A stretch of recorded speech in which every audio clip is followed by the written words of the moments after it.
सतीश के सिंह जी, आज तक, और मैं जनता से भी पूछ रहा हूं और आपसे भी पूछ रहा हूं, प्रेम शुक्ला जी आ रहा हूं एंडिंग कमेंट्स के लिए, आ रहा हूं संजय जी, मुझे तो लग रहा है आज डिबेट की जरूरत ही नहीं थी, आप ही से मैं कर लेता। लेकिन सतीश जी जरा बताइए कि अगर आज तक कभी भी 47 से लेके आज तक किसी ने और ने जाके विदेशियों से मदद मांगी है कि देश की डेमोक्रेसी बचा लो, उसका हाथ उठा दिया, बोल दिया आपकी बार ट्रंप सरकार, आप कर लीजिए बात से बात, लेकिन ये बताइए आप, ये कहा है क्या आज तक, अभी तक 47 से लेके 24 तक गोरों से मदद मांगी है भारत में डेमोक्रेसी बचाने के लिए, इनको मार के भगाया था, इनसे मदद मांगेंगे?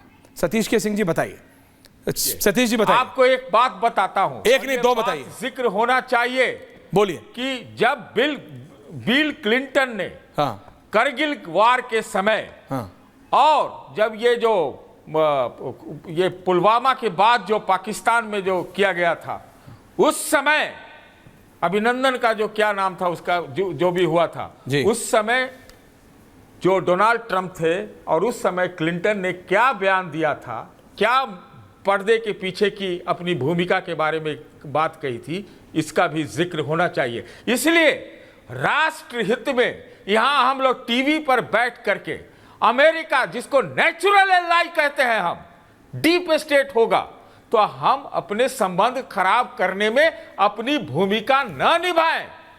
यह बात सच है, सब कहते हैं, जॉर्ज फर्नांडिस ने कहा था चाइना इज एनिमी नंबर 1, लेकिन डिप्लोमेटिक इंगेजमेंट चलता है, और दुनिया में बातचीत एक दूसरे से होती है। यहां हम बैठ के ये बटखारा से तौल के और आंखों पर पट्टी बांध के कोई फैसला सुना दे, ये भी कोई स्वीकार नहीं करता। अनंत विजय जी, एंडिंग कमेंट्स। मैं यही कह रहा हूं कि रत्नाकर त्रिपाठी जी जो बोल रहे थे उसका जवाब सतीश जी ने दे दिया कि आना जाना डिप्लोमेटिक एंगेजमेंट लगा रहता है, तो इस पर मैं कुछ नहीं कहूंगा। लेकिन मैं सिर्फ इतना कहूंगा, जो बात चर्चा आपकी हो रही थी कि इमरजेंसी के बाद भी, इमरजेंसी के दौरान भी और इमरजेंसी के बाद भी किसी ने लोकतंत्र बहाली के लिए अमेरिका से गुहार नहीं लगाई थी, किसी ने विदेशी ताकतों से गुहार नहीं लगाई थी। दरअसल ये जो लेफ्ट लीनिंग वाले लोग हैं, वो 2002 के बाद से ही नरेंद्र मोदी को अमेरिका जाने से रोकने के लिए जो एक क्या बना था, उसको जो एक कबाल बना था, उस कबाल को देखिए, उसके सदस्यों को देखिए, आपको पता चल जाएगा कि रूट्स कहां हैं।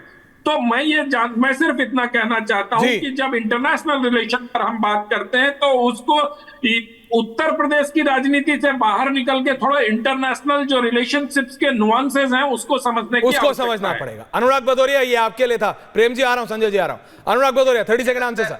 मुझे लगता है अनंत विजय जी को इंटरनेशनल रिलेशन के बारे में मालूम ही नहीं है, वो सिर्फ आए बाएं साएं बोलने आते हैं, बीजेपी को सपोर्ट करना तो कुछ भी बोल रहे हैं।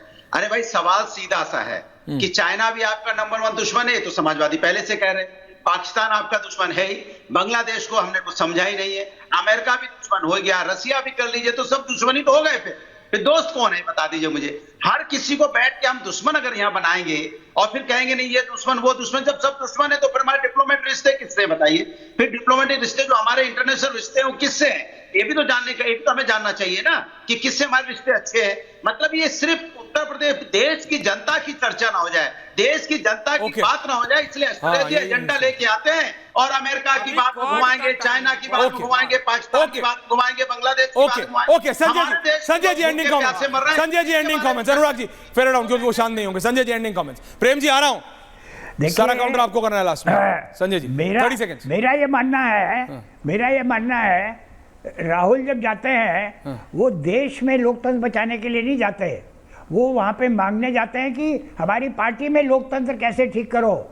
वो जानते हैं कि कांग्रेस पार्टी में लोकतंत्र नहीं है, 3 आदमी चलाते हैं कांग्रेस पार्टी, 2.5-3 जो भी बोलो, तो वो यही बोलते हैं, वो देश का नाम तो ऐसे ही बोल देते हैं, पर असली मतलब ये होता है कि हमारे पार्टी में कैसे डेमोक्रेसी स्टैब्लिश करो, कैसे करो। मैं तो आपको बहुत सीरियस समझता था, आप भी अंडरहैंड देते हैं। Prem Shukla ji ending comments. प्रेम शुक्ला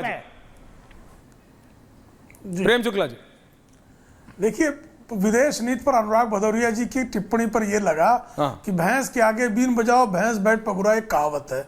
अरे भाई रत्नाकर जी, आप बहुत चीन के संबंधों पर बात कर रहे थे। 38,000 वर्ग किलोमीटर चीन के जबड़े में डालने के बाद भी कदरता करने वाले श्रीमान नेहरू जी जो हैं, उसके बाद भी यूनाइटेड नेशंस में सिक्योरिटी काउंसिल में चीन को डलवा रहे थे।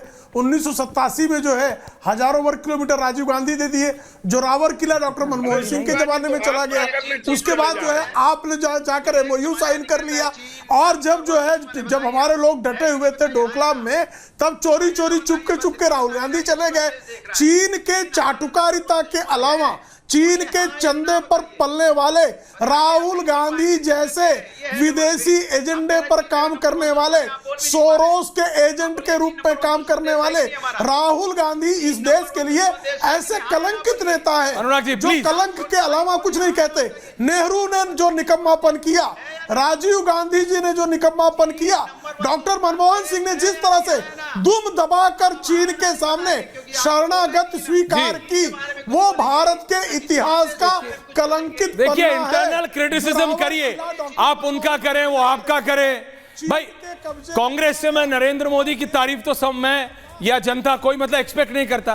प्रेम शुक्ला से आप कांग्रेस के नेताओं की तारीफ तो एक्सपेक्ट नहीं करते हैं, ये चले। लेकिन एक बात रत्नाकर जी और Anand ji, everyone on air please, गरिमा जी, सतीश जी और संजय जी, ये बात आप सब मानेंगे कि मोनिका लेविंस्की वाले प्रकरण के बाद शायद क्लिंटन हिंदुस्तान में इतने पॉपुलर नहीं हुए होंगे जितने आज हैं। ये बात क्लैरिटी है कि जितने पॉपुलर मोनिका लेविंस्की वाले प्रकरण के बाद क्लिंटन हुए थे इंडिया में, ये दोबारा ये अब हुए। उसके बीच में क्लिंटन कहां थे, क्या थे, सब पता नहीं। और वो जो आपने कहा अभिनंदन जी वाले, उसमें मैं वो पढ़ता हूं सर, क्या है उसके बारे में। बहुत बहुत धन्यवाद आप सबका, थैंक यू वेरी मच। पूछता भारत में इतना ही, थैंक यू।